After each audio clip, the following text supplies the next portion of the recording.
Boa tarde, alunos da sétima série, né? Sou professora estagiária Tatiane, vou estar aqui com vocês novamente. E hoje a gente vai estar falando sobre o filo dos nematóides, tá? Ou nematelmintos.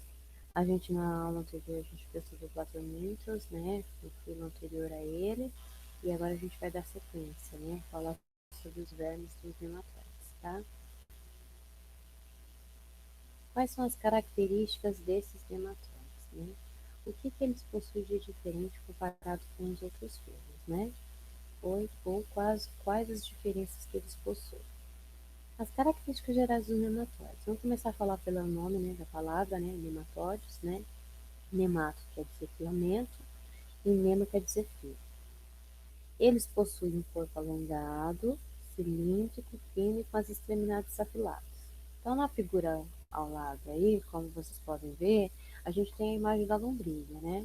A lombriga é um verme assim, bem conhecido popular, né, da gente, porque quando a gente era criança ou, né, nas fases aí, a gente já ouviu falar desse verminho aí que fica alojado aí no nosso intestino, né? O Ascaris lumbricoides. Há espécies que são microscópicas e macroscópicas, né? Então, tem umas espécies aí que são vistas ao olho nu, né? Eu acredito que a lombriga seja macroscópicas, né? Se ela estiver ali nas fezes ali, ela pode ser visível ali ao olho nu.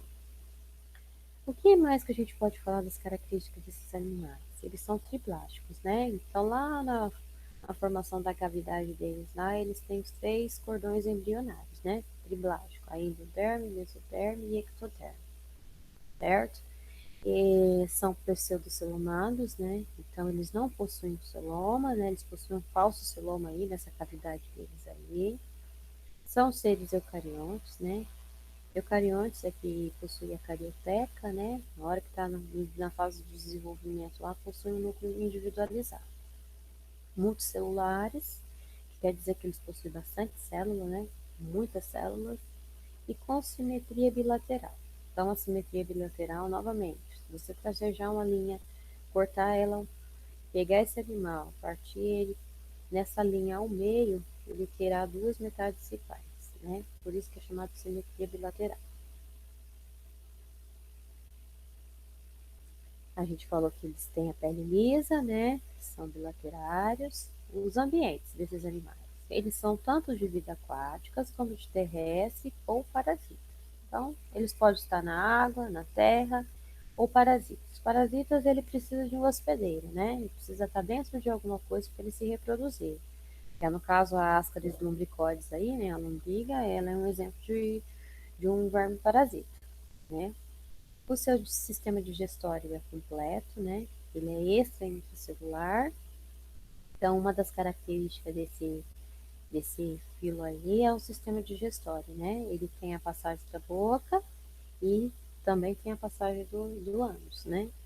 O sistema respiratório é cutâneo, né? Então, é através da pele, né? Quando a gente fala que o sistema respiratório é cutâneo, é pela pele. Sistema nervoso ganglionar, o sistema circulatório não existe, né? Então ele é ausente, né? E o sistema reprodutor sexuado. Eles são dioicos, né, na reprodução. E vamos lá. A estrutura corpus dos nematóides, né? Os nematóides, eles possuem um intestino longo, né?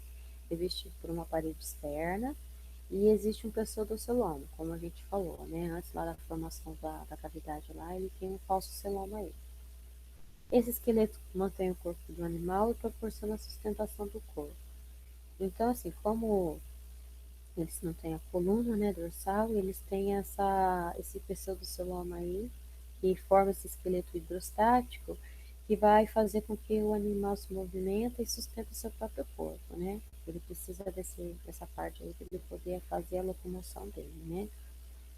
E o pseudocinoma permite que várias substâncias sejam distribuídas por todo o corpo do nematóide. Então, essas substâncias aí, elas vão para a formação do corpo do nematóide. Eles possuem epiderme uniestratificada, que é uma cutícula espessa que protege o corpo do nematóide contra a ação de enzimas digestivas do hospedeiro.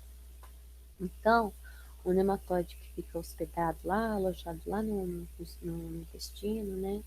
ele tem essa cutícula aí para ele se proteger, né, dessa enzima digestiva ali, porque se não tivesse, acho que talvez essa enzima ali para a proteção deles, eles talvez não estariam alojados ali. Embaixo de todo esse revestimento também existe uma camada muscular cujas fibras são dispostas longitudinalmente. A digestão dos nematóides, né? Eles possuem sistema digestivo completo, né? Na verdade, é assim, comparado com o filo anterior, os platônitos, né? Os platônitos, a digestão era incompleta, né? Já nos nematóides, né? Eles já possuem a digestão completa. Então, eles formam aquele ciclo lá. A boca digere o alimento e passa para o canal e chega até a eliminação no canal anal. Então, é uma das características que apareceu dos nematóides. Então, eles foram os primeiros animais que apresentam a boca e o ânus, né? A reprodução dos nematóides. Eles são animais dioicos, né? Eles possuem sexo separado e eles podem produzir milhões de ovos e a fecundação é interna. Então, como que funciona? Eles, cada um possui um sexo, né? Sexo masculino e feminino. Eles trocam o material ali, né? Ou a fêmea coloca os ovos ali, deixa ali alojado num lugar. O macho vai lá, libera o espermatozoide e aí começa ali a ovulação e acaba sendo uma fecundação interna dentro do óvulo, né? Onde eles podem se reproduzir ali. Os espermatozoides se deslocam por movimentos ameboides e ocorre a postura do óvulo, né? Então aí no caso aí o desenvolvimento é indireto, possui os estágios larvais. Então essa reprodução aí ocorre assim, ele libera os ovos, né? O macho libera o espermatozoide e ali ocorre o estágio das larvas, né? Eles podem ser tanto interno como externo, né? Mas aí a fecundação é interna, né? Dentro do óvulo. Protostoma, né? Como a gente havia falado, essa característica do nematóide, né? Que eles possuem a boca com ânus, né? Então lá na formação da blastóforo lá, ó, surge a cavidade da boca e a cavidade do ânus, né? Por isso que eles são chamados de protostomas, né? Os nematóides são dioicos, né? Possuem sexo separado. Os espermatozoides se deslocam com movimentos ameboides, como a gente já havia falado. Tá. Sintomas causados pelos principais nematóides. Então, assim, a gente tem os nematóides que eles são hospedeiros da área rural, né? Vamos falar da área rural porque eles causam várias doenças ali nas plantas, né? E um dos principais sintomas causados por nematóide do gênero Melodorhini é a galha. É uma espécie de parasita, né, da planta, né? E no caso a galha, ela é da raiz da planta, né? Ela altera a célula no tecido da planta, né? Como se fosse uma praga, né? E as suas estruturas, você vê mesmo que o parasita está é na raiz, né? Apresentam os tamanhos e números variados.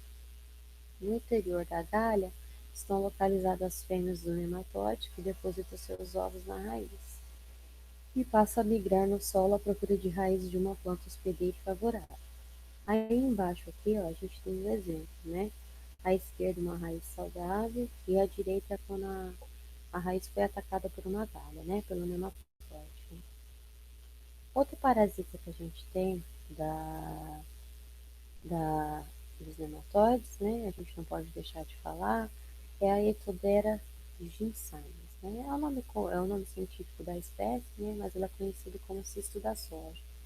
Lá naquele verde, você olhando aí, ó, na imagem, tem uma parte amarelada, né, da soja, né? Essa parte amarelada, essa espécie ela penetra na raiz da planta da soja e que faz com que a soja ela não absorve mais a água e os nutrientes, né? E aí ela acaba se tornando essas manchas amarelas aí na parte aérea. Então, assim, ela é uma doença fácil de se reconhecer, né? Pelo fato da planta ficar amarela. E essa doença também é conhecida como nanismo amarelo da soja. Então, aí a gente falou das características principais dos nematóides, né? E na próxima aula a gente vai estar falando sobre as doenças causadas por nematóides. Aguardo vocês. Obrigada.